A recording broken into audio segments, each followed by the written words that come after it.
Today, I'll show you how to make your REDnote account private in just a few simple steps.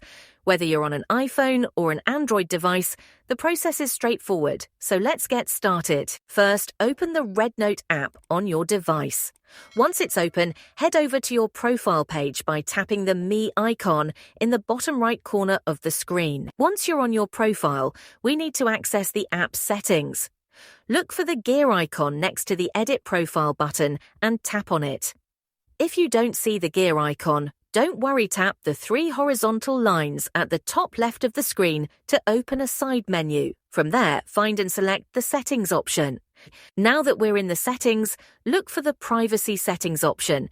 It will have a little lock icon next to it. Tap on it, and this will open the Privacy Settings page, where you can manage your account privacy. Here's the key step. Look for the Protection Mode option at the top of the Privacy Settings page. To make your account private, simply toggle this switch to enable Protection Mode.